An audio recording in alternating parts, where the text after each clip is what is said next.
فقیر جو پیشہ ور ہیں رستوں میں بیٹھ کے حقداروں کا حق مارتے ہیں، بہت سی تنظیمیں اور جماعتیں ان کی لاٹری لگ جاتی ہے، وہ اپنے معاملہ چلانے کے لیے نام مصیبت زدہ کا لیتے ہیں، جیبیں اپنی بھرتے ہیں، العیاذ باللہ۔ میں کوئی بدگمانی نہیں کرتا، لیکن عموماً یہی ہوتا ہے۔ ہمارے ملکوں سے غیر ممالک سے امداد آتی ہے، ہماری بیوروکریسی، ہمارے بڑے بڑے لوگ یہ سب کچھ کھا جاتے ہیں، کسی کے دل میں خوف نہیں آتا کہ ایک دن اللہ کی عدالت لگنی ہے اور اس میں ہمیں اس باتوں کا جواب دینا پڑے گا۔ وَآتِ ذِی الْقُرْبَىٰ، سب سے پہلے یہ نہیں کہ آپ بانٹتے رہیں، اپنے رشتہ داروں کو دیکھیں۔ آپ دیکھیں جہاں جہاں مصیبت آئی ہے آخر ہمارے ہی کچھ لگتے ہیں۔ ہم میں سے ہر انسان کو دیکھنا چاہیے کہ صرف اپنے سر سے بوجھ اتارنے کے لیے نہیں، کہاں کہاں ہمارا کوئی عزیز ان مصیبتوں میں مبتلا ہے، سب سے پہلے اس کا حق ہے کہ ہم خود جا کے اس کا حق ادا کریں۔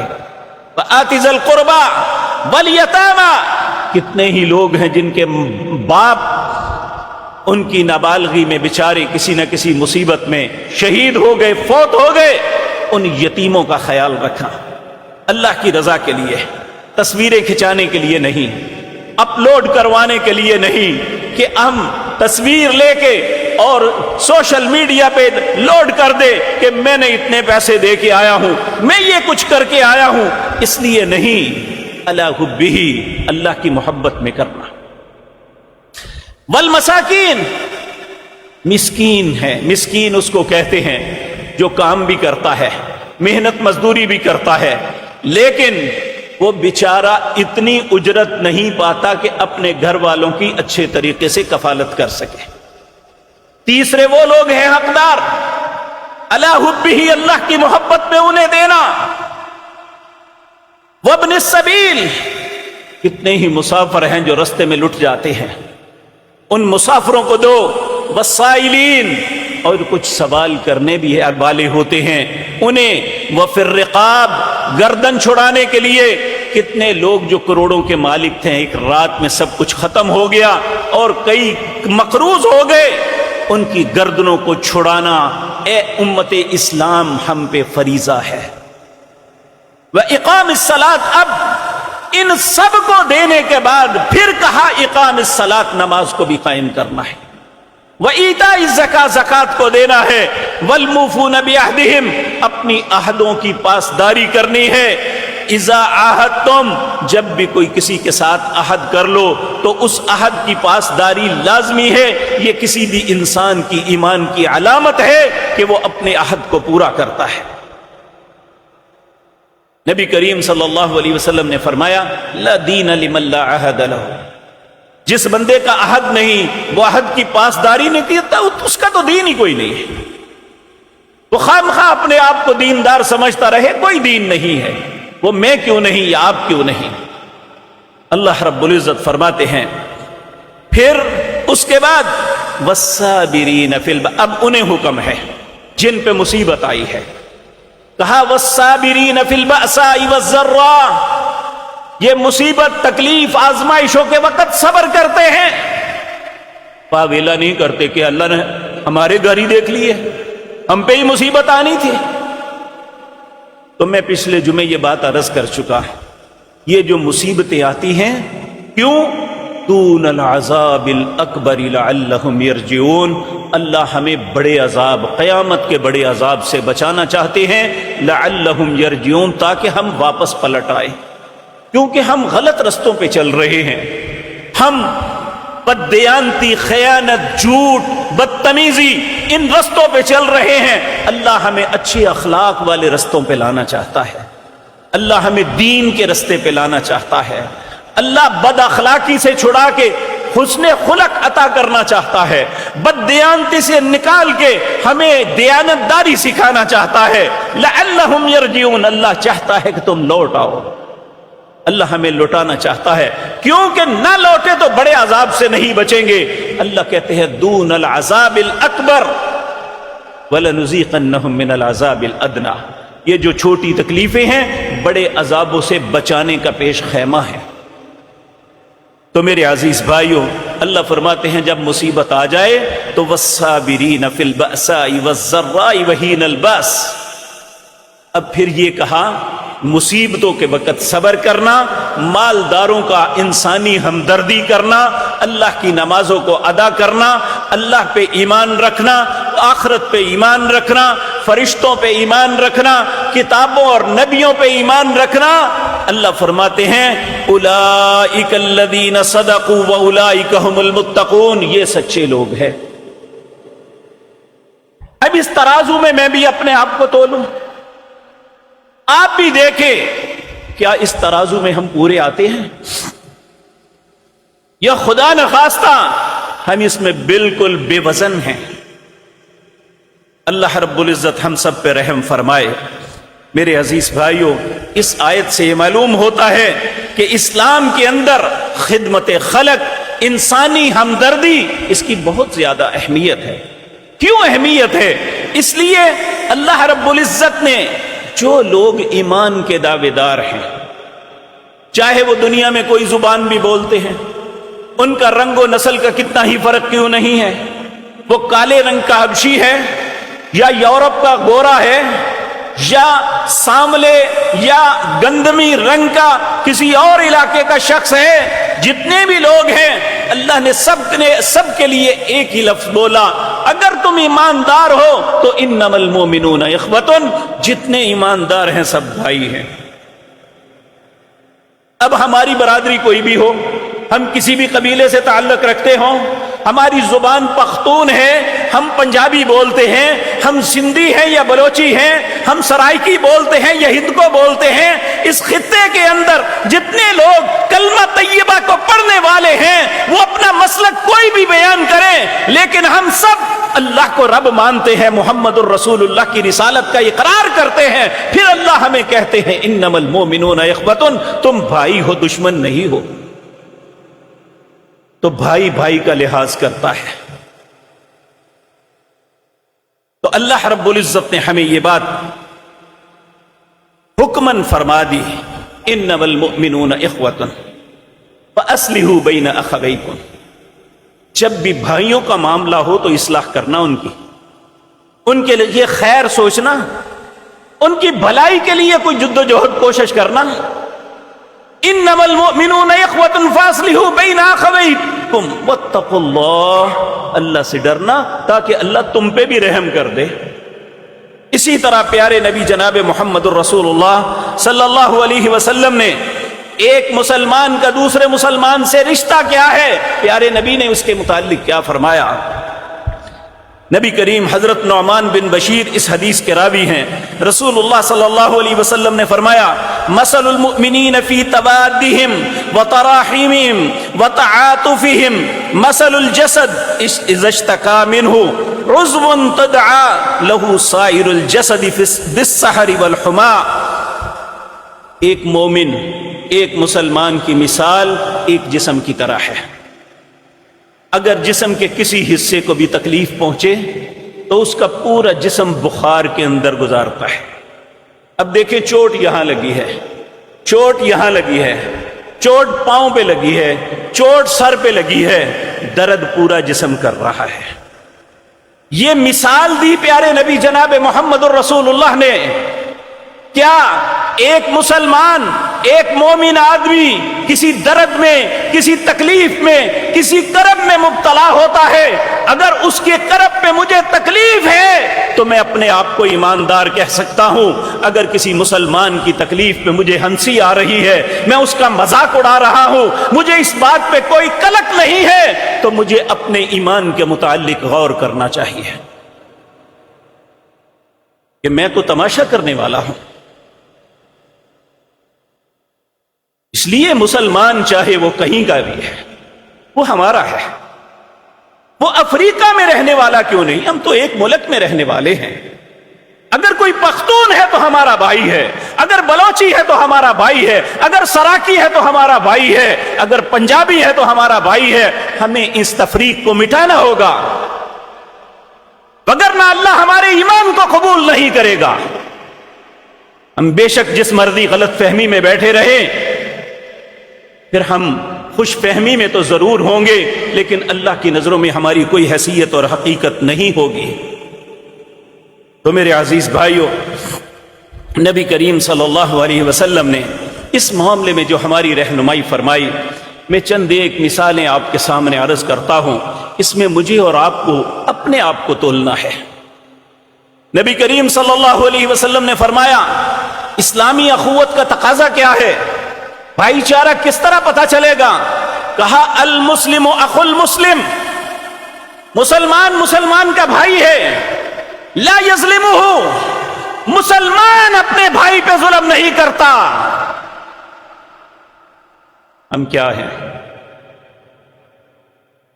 اللہ نے اگر چھوٹا سا بھی منصب دے دیا تو فرعون کے ذہن میں بھی شاید وہ کمینگی نہیں تھی جو ہمارے منصب داروں کے ذہن میں آ جاتی ہے۔ وہ سمجھتے ہیں کہ اب یہ منصب مجھے مل گیا، میں جو مرضی کروں۔ کیا اسی عدالت میں ہمارے فیصلے ہوں گے یا کوئی اللہ کی عدالت بھی لگے گی؟ یہ عدالتیں تو تمہیں ریلیف دے دیں گی، لیکن اللہ کی عدالت میں کوئی ریلیف نہیں ملے گا۔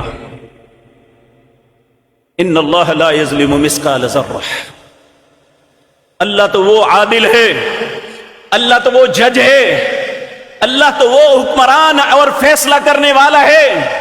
ان اللہ لا یظلم مثقال ذرہ، وہ ایک ذرے کے برابر، جو ذرہ مائکروسکوپ پہ نظر آتا ہے ویسے نظر ہی نہیں آتا، اللہ اس ذرے کے برابر بھی کسی پہ ظلم نہیں ہونے دیں گے۔ تو مومن کون ہے؟ مسلمان کون ہے؟ المسلم اخو المسلم، مسلمان مسلمان کا بھائی ہے، لا یظلمہ، مسلمان اپنے بھائی پہ ظلم نہیں کرتا، ولا یخذلہ، مسلمان اپنے بھائی کو بے یار و مددگار نہیں چھوڑتا۔ آج ہمارے کتنے بھائی بے یار و مددگار پڑے ہوئے ہیں، وہ خیبر پختونخوا میں ہیں یا اس خطے میں دریاؤں کے کناروں پہ، مسلمان اپنے بھائی کو بے یار و مددگار نہیں چھوڑتا۔ ولا یحقرہ، اور مسلمان اپنے بھائی کی تحقیر نہیں کرتا، اس سے حقارت نہیں کرتا، نفرت نہیں کرتا یا اسے ذلیل نہیں کرتا۔ یہ تینوں باتیں ایسی ہیں، اللہ ہمیں معاف فرمائے، اللہ ہم پہ رحم کرے، ہم ان باتوں میں فیل ہیں۔ لیکن اللہ کے قانون وَلَن تَجِدَ لِسُنَّتِ اللَّهِ تَبْدِيلًا، اللہ کا قانون کبھی تبدیل نہیں ہوتا۔ اللہ اپنے فیصلوں کا پابند ہے، ہماری خواہشات کا پابند نہیں ہے۔ ہمیں اللہ کے حکم کی اطاعت کرنی ہوگی، اللہ ہمارے حکموں کا پابند نہیں ہے۔ تو میرے عزیز بھائیوں، نبی کریم صلی اللہ علیہ وسلم، آپ دیکھیں جب نبوت ملی، یہ بات میں پہلے بھی عرض کر چکا ہے، آپ غار حرا میں چلے گئے، جو حالات دنیا کے تھے، آپ نفرت کرتے تھے، لوگ بتوں کو پوجتے، ننگا طواف کرتے، آپ جیسے نظیف انسان کے لیے ایسے ماحول میں رہنا مشکل ہو گیا۔ آپ بیت اللہ کو چھوڑ کے قریب جبل نور پہاڑ ہے، اس میں ایک غار ہے، غار غیرا، آپ وہاں جا کے قیام فرمایا کرتے۔ اسی غار کے اندر پہلی وحی آتی ہے، جبریل علیہ السلام آپ کے پاس وحی لے کے آتے ہیں اور آ کے کہتے ہیں اقرا، پڑھیے۔ آپ کہتے ہیں ماں نبی قاری، میں نہیں پڑھا ہوا۔ وہ پکڑ کے زور سے دباتے ہیں، آپ فرماتے ہیں مجھے ایسے لگا جیسے میری پسلیاں ٹوٹ جائیں گی۔ آپ نے پھر کہا ماں نبی قاری، میں نہیں پڑھا ہوا۔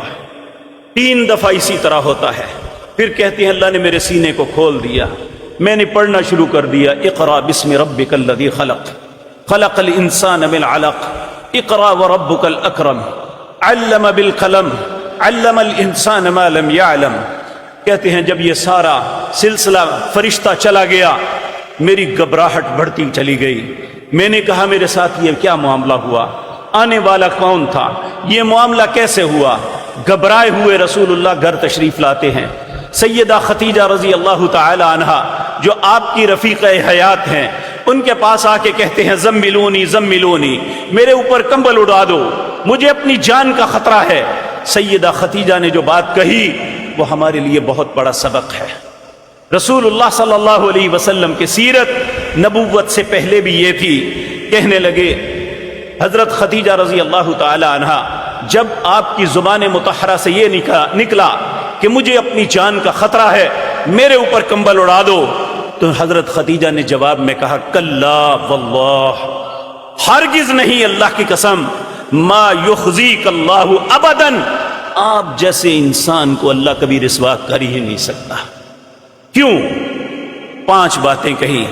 سب سے پہلی، انک لتصل الرحم، آپ تو وہ ہیں جو صلہ رحمی کرتے ہیں، رشتوں کو جوڑنے والے ہیں۔ دوسرا، وتحمل القلب، مصیبت زدہ لوگوں کا بوجھ اٹھانے والے ہیں۔ تیسرا، وتکسب المعدوم، مفلسوں کو، جن کے پاس کچھ نہیں، خود کما کے کھلانے والے ہیں۔ وتقری الضیف، مہمانوں کی مہمان نوازی کرنے والے ہیں۔ وتعین علی نوائب الحق، چاہے اپنا کیوں نہیں، آپ حق بات کا ساتھ دینے والے ہیں۔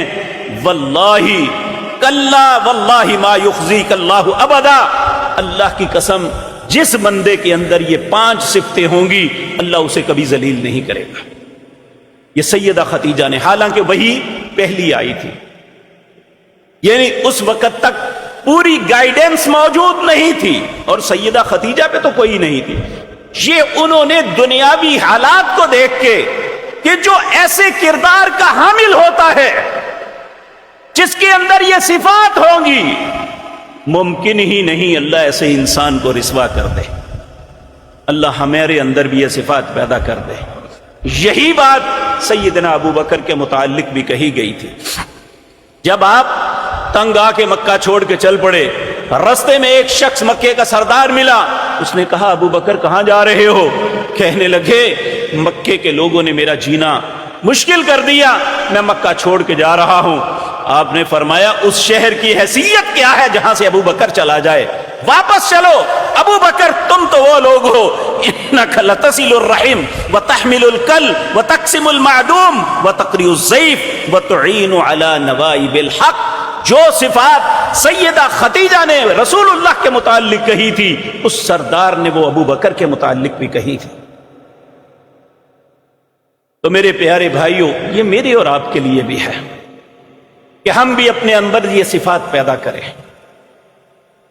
کہ رشتوں کو جوڑنا اور کسی گرے پڑے انسان کا بوجھ اٹھانا، وتقسم المعدوم، کما کے دوسرے کو کھلانا، وتقری الضیف، مہمانوں کی مہمان نوازی کرنا اور حق بات کا ساتھ دینا، یہ اللہ کے پیغمبر اور اس کائنات کے سب سے بہترین انسان کی زندگی کا ماٹو تھا۔ تو ہمارے لیے کیا حکم ہے؟ لقد کان لکم فی رسول اللہ اسوۃ حسنہ، ہمارے لیے نمونہ کیا ہے؟ پیارے پیغمبر کی ذات۔ تو پیارے پیغمبر کا جو ماٹو تھا وہ ہمارے اندر کیوں نہیں ہے؟ ہم کس اسلام کی فخر کرتے ہیں جب ہم ان رستوں کو نہیں اپنائیں گے جو رستے جن کا تعین پیارے نبی جناب محمد رسول اللہ صلی اللہ علیہ وسلم کر گئے۔ حضرت جریر رضی اللہ تعالی عنہ کہتے ہیں دن کے آغاز کا وقت تھا، ہم رسول اللہ کی معیت میں مسجد میں بیٹھے ہوئے تھے، ہمارے پاس اس وقت کچھ لوگ آئے، یہ بنو مضر کے لوگ تھے، پاؤں سے ننگے، کپڑوں کے چھتڑے اڑے ہوئے تھے، اور انہوں نے، ان کی میانیں نہیں تھی، تلواروں پہ کپڑے لپیٹے ہوئے تھے، گلے میں تلواریں حمائل کیے ہوئے، انتہائی چہروں پہ فاقہ زدگی نظر آ رہی تھی۔ رسول اللہ کی خدمت میں حاضر ہوئے اور آ کے اپنی بھوک، افلاس اور تنگی کا تذکرہ کیا۔ رسول اللہ بہت غمزدہ ہو گئے، آنکھوں میں زار و قطار آنسو۔ اب تھوڑی دیر کے لیے گھر تشریف لے گئے، پھر واپس آئے، آپ نے حضرت بلال رضی اللہ تعالیٰ عنہ کا کہا وقت نماز کا وقت ہو گیا، اذان کہو۔ اذان کہی گئی، آپ نے لوگوں کو نماز پڑھائی، نماز کے بعد لوگوں کے سامنے کھڑے ہو کے اللہ کی حمد و ثنا بیان کی۔ آپ نے پھر سورۃ نساء کی آیت نمبر 1 اور سورۃ حشر کی آیات وہ پڑھی۔ یا ایھا الناس اتقوا ربکم الذی خلقکم من نفس واحدہ وخلق منها زوجها وبث منہما رجالا کثیرا ونساء واتقوا اللہ الذی تساءلون به والارحام ان اللہ کان علیکم رقیبا۔ پھر آپ نے یہ پڑھی یا ایھا الناس اتقوا اللہ ولتنظر نفس ما قدمت لغد واتقوا اللہ ان اللہ خبیر بما تعملون۔ اے لوگو، اللہ سے ڈر جاؤ جس نے تمہیں ایک ہی جان سے پیدا کیا، اسی سے تمہاری بیوی کو، اسی سے بہت سی عورتوں اور مردوں کو پیدا کیا، اور یاد رکھو ان اللہ کان علیکم رقیبا، اللہ تمہارے اوپر رقیب کی نظر رکھے ہوئے ہے۔ اللہ دیکھے گا کہ کون اپنے انسانوں کی معاملات میں اخلاص کے ساتھ ان کی مددگار بنتا ہے یا نہیں بنتا۔ پھر آپ نے فرمایا یا ایھا الناس اتقوا ربکم، اے لوگو اللہ سے ڈر جاؤ، ولتنظر نفس ما قدمت لغد، ہر انسان جان لے کہ اس نے آگے کے لیے کیا بھیجا ہے۔ واتقوا اللہ، اللہ سے ڈر جاؤ، ان اللہ خبیر بما تعملون۔ پھر آپ فرمانے لگے لوگو تصدق رجل من دینارہ ودرہمہ من صوبہ ومن صاعہ برہ ومن صاع تمرہ حتی قال ولو بشق تمرۃ۔ نبی پاک صلی اللہ علیہ وسلم نے فرمایا لوگو صدقہ کرو، ان کی مدد کرو، جس کے پاس دینار ہے تو وہ دینار میں سے کچھ دے دے، جس کے پاس درہم ہے وہ درہم میں سے دے دے، جس کے پاس کوئی کپڑا ہے اپنے کپڑے میں سے کچھ دے دے، جس کے پاس ایک سا جو ہے وہ اپنے جو میں سے کچھ حصہ دے دے، جس کے پاس کھجوریں ہیں وہ اپنی کھجوروں میں سے کچھ حصہ دے دے۔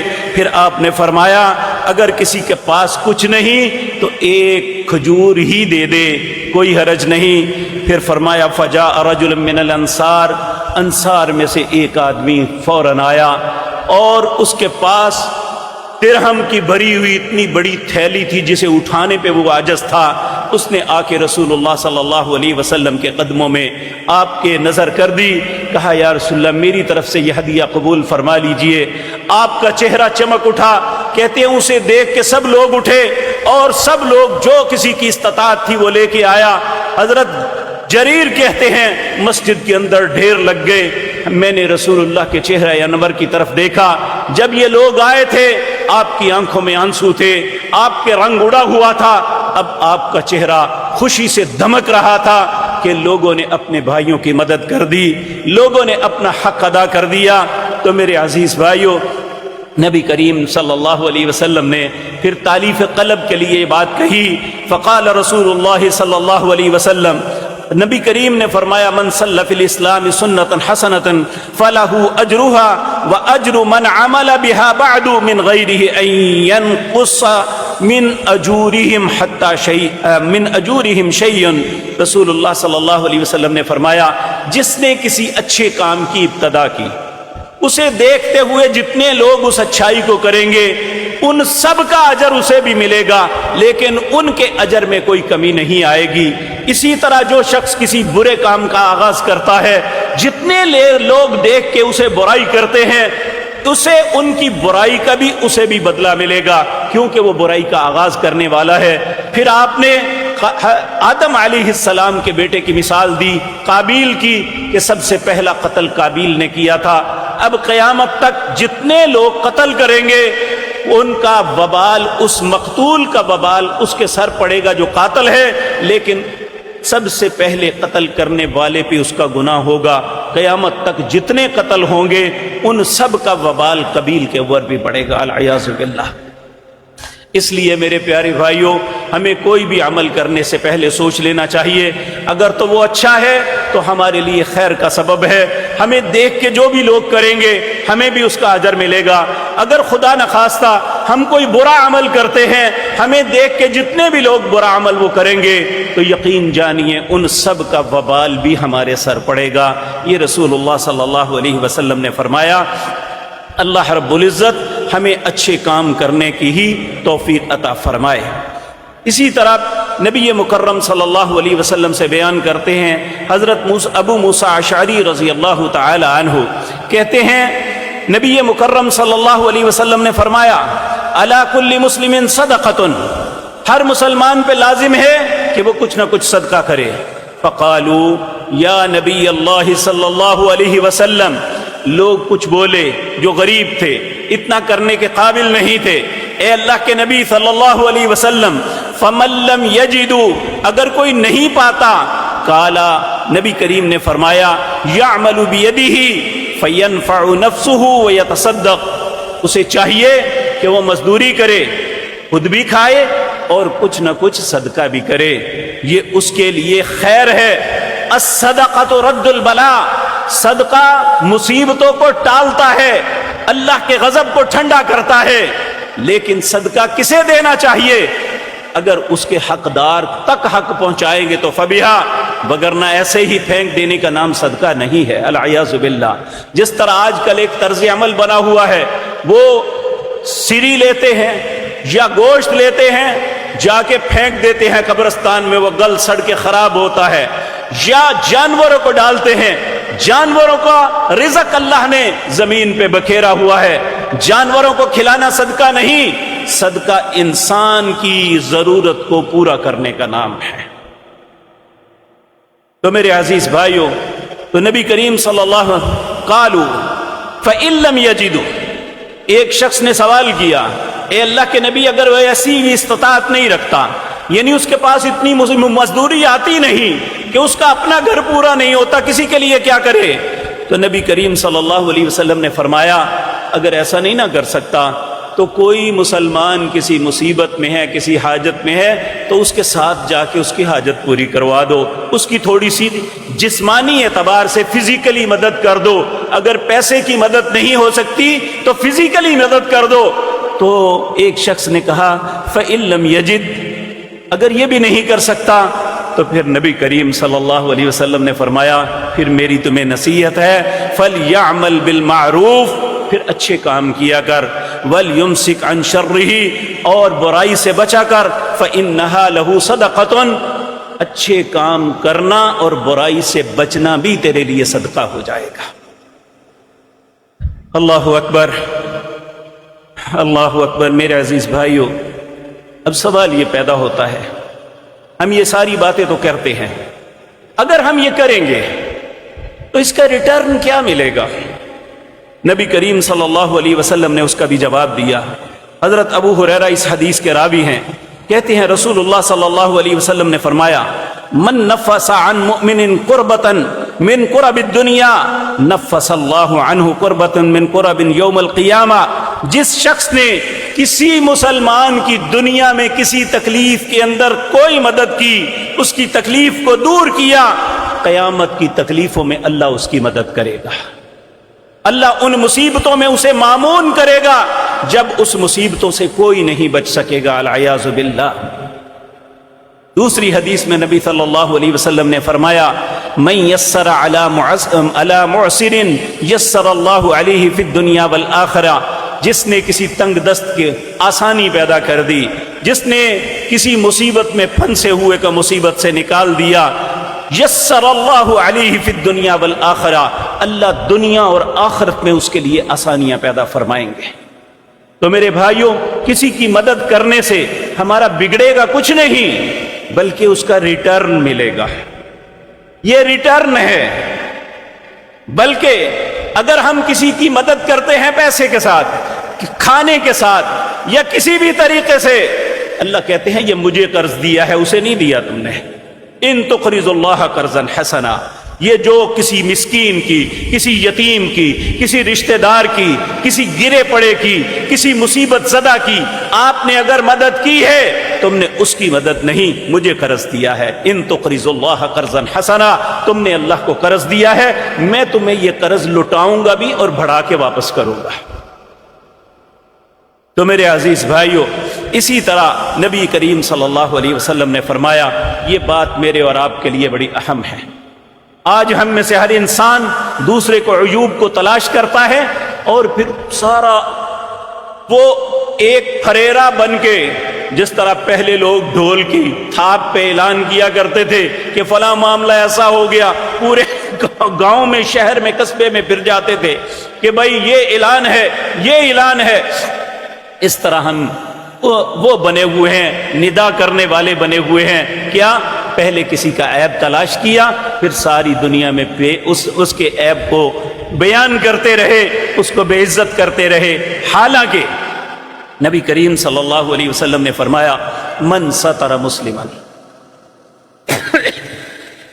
جس کو مسلمان کے عیبوں کا پتہ چل گیا لیکن اس نے اس کے عیب پہ پردہ ڈال دیا، لوگوں کے سامنے بیان نہیں کیا، حالانکہ وہ بیان کر کے اس سے فائدہ لے سکتا تھا، اسے ذلیل کر سکتا تھا۔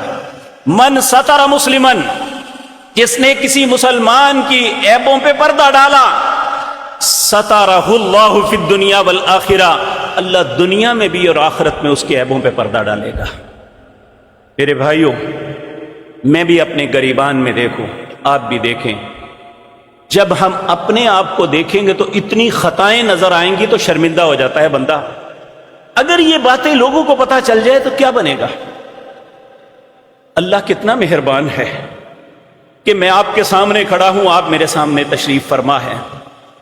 اللہ نے ہمارے درمیان پردہ ڈالا ہوا ہے، نہ آپ کو میرے حالات کا علم ہے، نہ آپ کو مجھے آپ کے حالات کا علم۔ اگر ہمیں پتہ چل جائے تو منہ دکھانے کے قابل نہیں ہے کہ ہم کسی کے سامنے بیٹھنا یا کھڑے نہیں ہو سکتے۔ اگر ہمارے عیوب ظاہر ہو جائیں، تو اگر ہم چاہتے ہیں کہ ہمارے عیوب پہ پردہ پڑا رہے، تو من ستر مسلمن، اپنے مسلمان بھائی کی پردہ پوشی کرو، تو کیا ہوگا؟ سترہ اللہ، اللہ رب العزت پردہ ڈالے گا دنیا اور آخرت میں انسان کے عیبوں پہ۔ اے اللہ، جس طرح آج تو نے ہمارے عیبوں پہ پردہ ڈالا ہوا ہے، اے اللہ ہم ایک دوسرے کو اچھا سمجھ رہے ہیں، اے اللہ قیامت کے دن بھی ہمیں بے آبرو نہ کرنا۔ اسی طرح ایک فیسلٹی اور رسول اللہ صلی اللہ علیہ وسلم نے فرمایا واللہ فی عون العبد ما کان العبد فی عون اخیہ، جب تک میرا بندہ میرے دوسرے بندوں کی مدد میں لگا رہتا ہے، اس وقت تک اللہ اس کی مدد کرتا رہتا ہے۔ اب ہم تو شاید کسی کی کچھ نہ تھوڑی سی مدد کر سکیں، لیکن اللہ کی مدد تو کامل ہوگی نا۔ اللہ ہماری مدد کے مقابلے میں اللہ کی مدد تو اتنی عظیم ہے کہ اس کا موازنہ ہی نہیں کیا جا سکتا۔ تو اگر ہم یہ چاہتے ہیں کہ اللہ ہماری مدد کرے، تو ہم اپنے بھائیوں کی مدد کریں۔ اللہ اکبر۔ رسول اللہ صلی اللہ علیہ وسلم آپ نے انسانی ہمدردی کے معاملے میں ہماری اتنی رہنمائی فرمائی۔ آپ نے فرمایا من کان یؤمن باللہ والیوم الآخر فلیکرم ضیفہ، جو اللہ اور آخرت پہ ایمان رکھتا ہے وہ مہمان کی عزت کرتا ہے، مہمان نوازی کرتا ہے۔ جو اللہ اور آخرت پہ ایمان رکھتا ہے وہ اپنے پڑوسی کی اچھا معاملہ اس کے ساتھ کرتا ہے۔ تو اس طرح کتنی ہی باتوں میں اللہ کے پیارے نبی صلی اللہ علیہ وسلم آپ نے ہماری رہنمائی فرمائی۔ حضرت عبداللہ بن عمر روایت کرتے ہیں رسول اللہ صلی اللہ علیہ وسلم نے فرمایا احب الناس الی اللہ، لوگوں معلوم ہے اللہ کے نزدیک کون سا بندہ سب سے زیادہ اللہ کو محبوب ہے، اللہ کو سب سے اچھا بندہ کون سا لگتا ہے؟ لوگوں نے کہا اللہ اور اس کے رسول جانتے ہیں۔ تو نبی مکرم نے اس کے جواب میں یہ مرحمت فرمایا انفعہم للناس، اللہ کے نزدیک وہ بندہ سب سے اچھا ہے جو لوگوں کے لیے نفع کا سبب ہے، لوگوں کے لیے نقصان کا سبب نہیں ہے، لوگوں کا فائدہ کرتا ہے۔ اللہ ہمیں بھی ایسا بننے کی توفیق عطا فرمائے۔ اسی طرح رسول اللہ صلی اللہ علیہ وسلم نے فرمایا احب الاعمال الی اللہ عز وجل، اللہ کے نزدیک سب سے محبوب عمل کون سا ہے؟ تو نبی مکرم صلی اللہ علیہ وسلم نے فرمایا کہ انسان اپنے مسلمان بھائی کی خوشی کے لیے کوئی بھی کام کر دے جس سے وہ خوش ہو جائے، اس کی تکلیف رفع ہو جائے، یا آپ نے فرمایا کہ تکشف عن کربتن،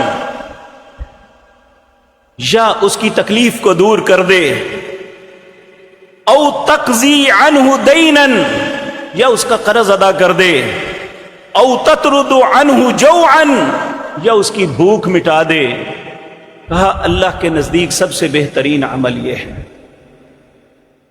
4 باتیں فرمائی۔ سب سے پہلی، اپنے بھائی کی خوشی کے لیے عمل کرو۔ نمبر 2، تکشف عنہ کربتن، اسے مصیبت سے نکال دو۔ نمبر 3، اس کا قرض ادا کر دو، اسے بھوک سے بچا دو۔ یہ عبداللہ صاحب اگر آپ دیکھ رہے ہیں تو شاید بارش شروع ہو گئی ہے، پچھلا برآمدہ کھلا دیں اوپر والا۔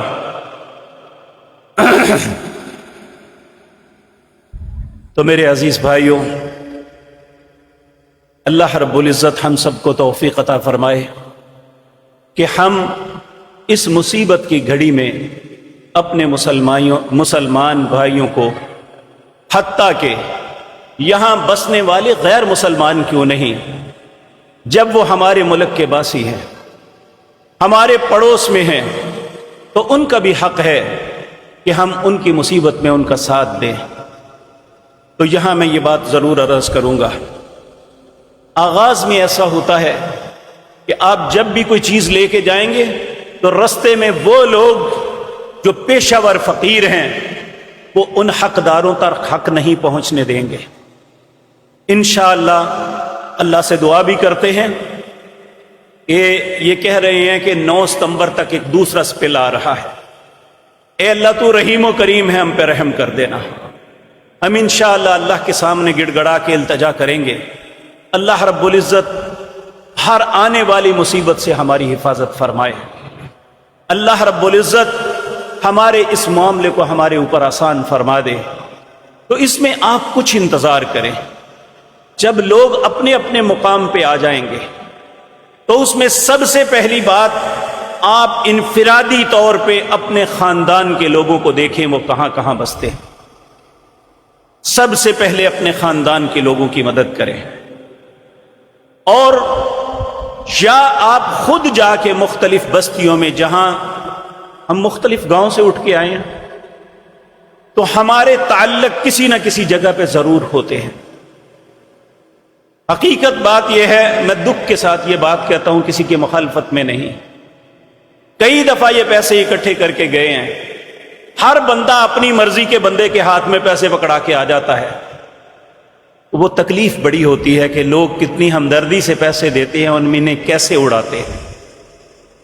تو اس لیے انشاءاللہ اگر ہم نے بھی کیا تو چند دن بعد یہ سلسلہ شروع کریں گے، تاکہ ہم وہاں جا کے ساتھیوں کے ساتھ جو ایکچوئل لوگ ہیں، جو مصیبت میں واقعتاً مبتلا ہیں، ہم ان کی مدد کریں گے انشاءاللہ اللہ کی توفیق سے، لیکن مطلع صاف ہونے کے بعد ہم یہ سب کچھ کریں گے۔ سبحان ربک رب العزت عما یصفون وسلام علی المرسلین۔